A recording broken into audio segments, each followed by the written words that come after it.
Yes, let's talk about inner deep power. Why? Because I saw on my website that there were more and more clicks on an old video of 2022 of myself on my channel about inner deep power. At the time, I called it deep self power. And I see that a lot of people are getting fed this video and a lot of people are clicking on it. So I decided to revisit this topic because it is really the core and the main topic of the channel. Our self-worth, our realization of the power that we have within, the inner deep power that every human being has. And we're revisiting this today. And by the way, this old video of 22, I think I'm half naked at a lake. And yes, I rewrote in my leather-bound book, as you can see.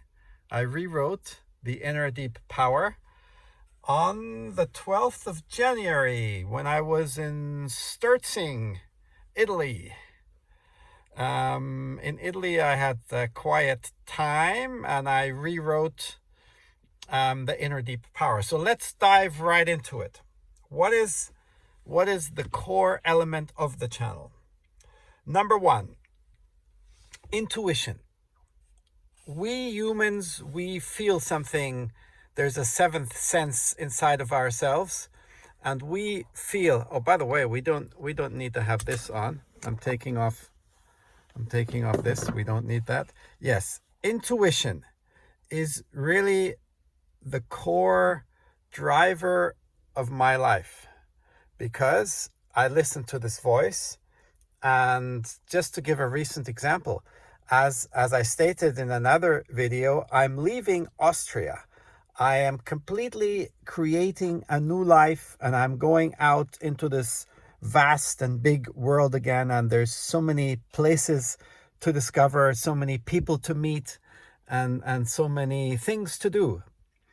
And I listened to my voice, so I made a very bold decision in December of 25 to do this. And there are many changes involved. There's so many things that you need to do. There's you need to change your medical insurance. You need new residence. You need a new car. You need this. You need that. There are so many things involved. And you need new furniture in the new place. And there's this and there's that. So there's tons of things to organize. And now to get to the point is follow your voice. And I'm sure there are examples in your life where you did it and where you didn't do it. Please revisit what happened when you followed your voice and what happened when you did not. It's a major difference when you do. So, and when, this is the second point, when you listen to your intuition, you will realize that you have a mission inside of yourself. There is something you want to do with your life. And that's like a burning flame, and that gives you energy, and that makes you move forward. And I believe that my mission is to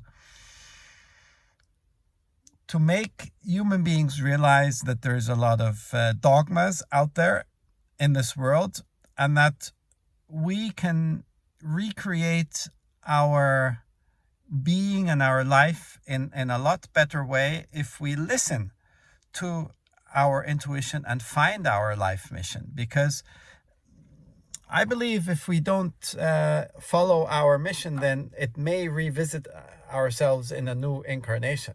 So listen to this voice. And also, it is important to know what your skills are. And my skills are for sure languages. I was born in Germany, and my mother tongue, my mother taught me German. I did not grow up with my biological father. And at the age of 2, my mother and I, we moved from Munich, Germany. We moved to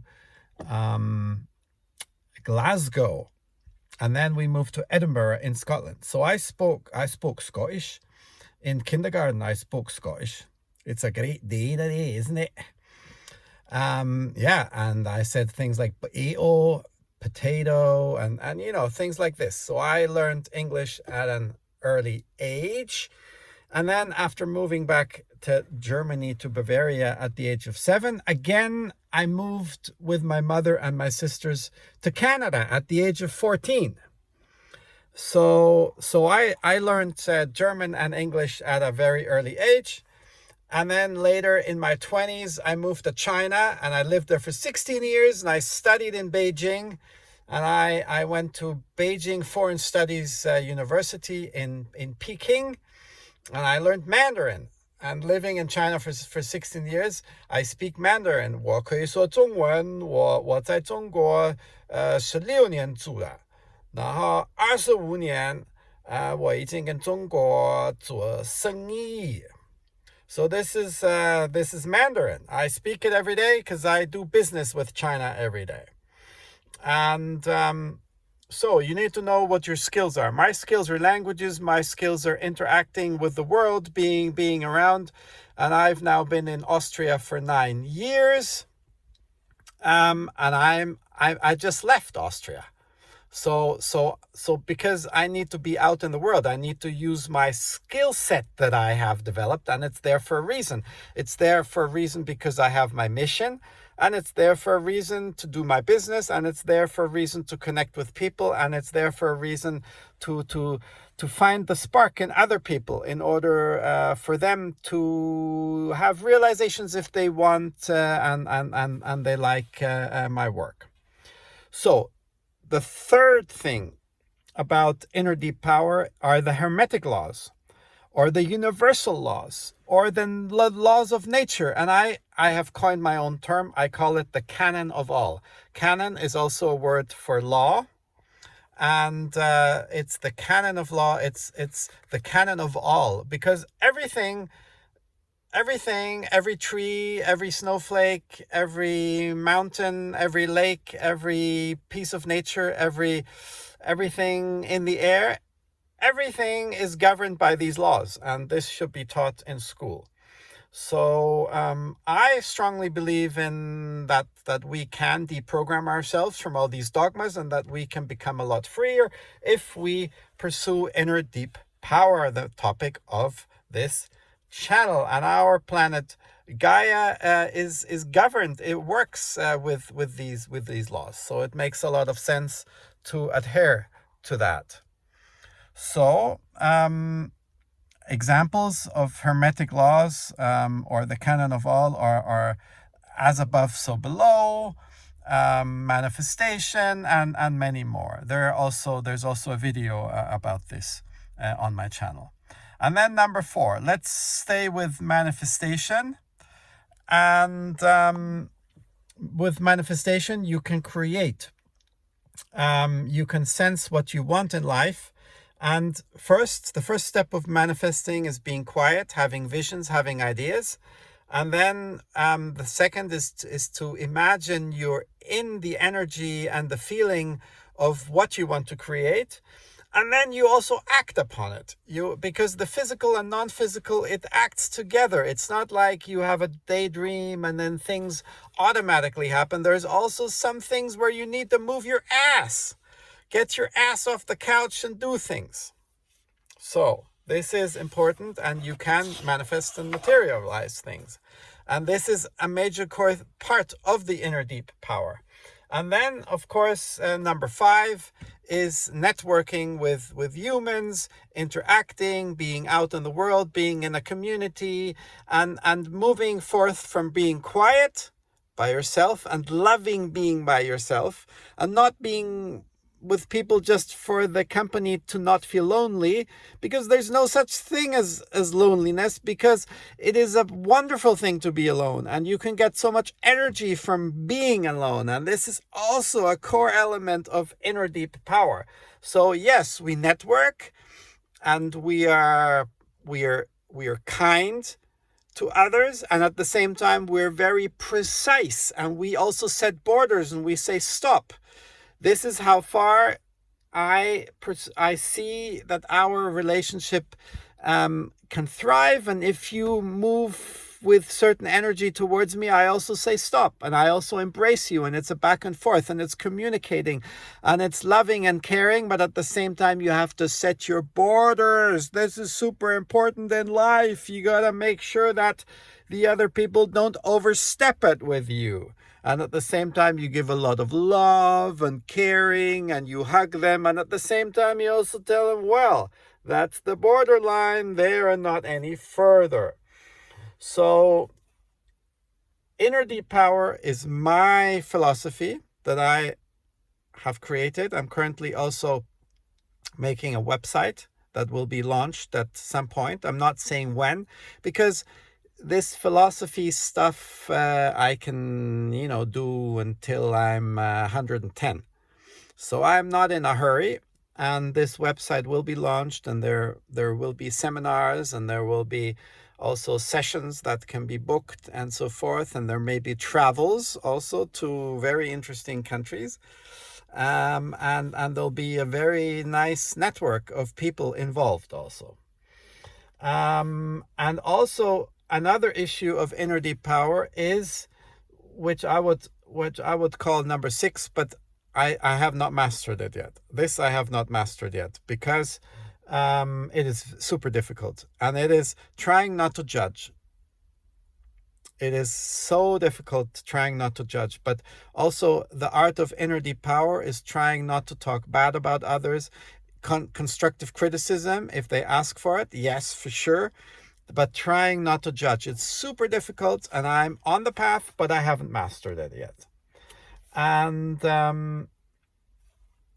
everybody lives their coherent inner deep power by doing no harm and showing borders and setting limits for human behaviors, as I said before. This is another very important part of the inner deep power, the setting of borders, but also embracing people. I do tango argentino, where you have the embrace with the female, you're very close, and then you go apart again, and there's also a lot of play and this and that, and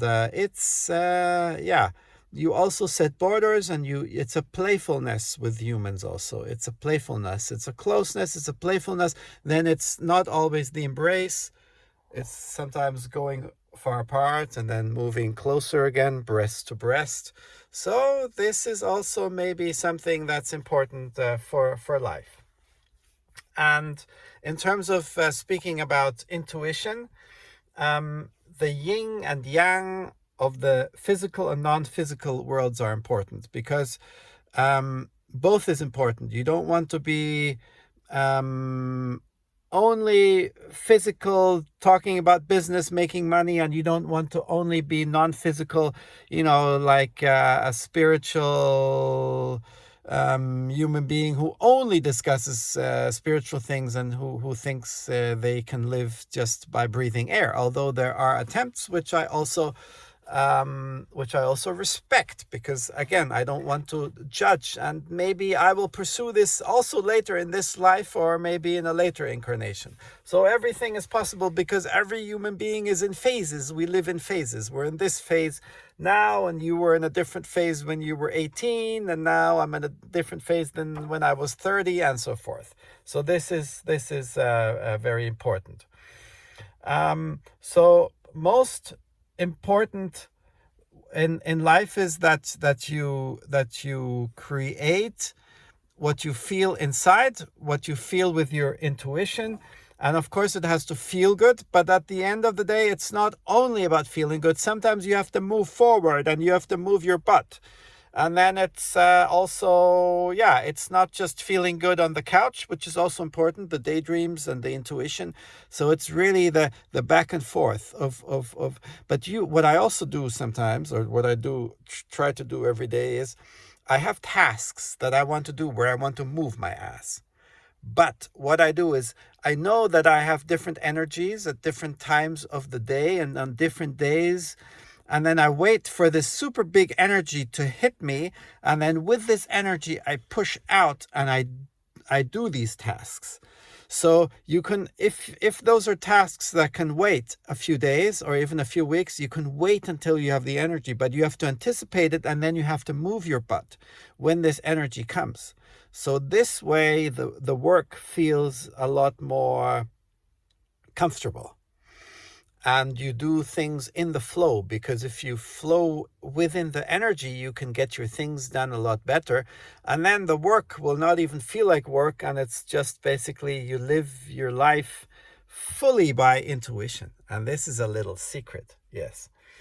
And yes, because if you only live in the spiritual, and you don't also move to get your visions and your life mission, if you don't get it into the physical, and you have distractions and you live through all these dogmas, then your life mission may repeat in another incarnation. And of course, it's better to move to another level and have new tasks than to be stuck in the old, because this is basically the key of living your intuition and living your inner deep power, because then you can craft your world and your life in a way you want it. Of course, it's easier said than done, but it is definitely possible. And I believe that everybody should know this, and everybody should get a key in order to live their inner deep power. This is what the channel is all about.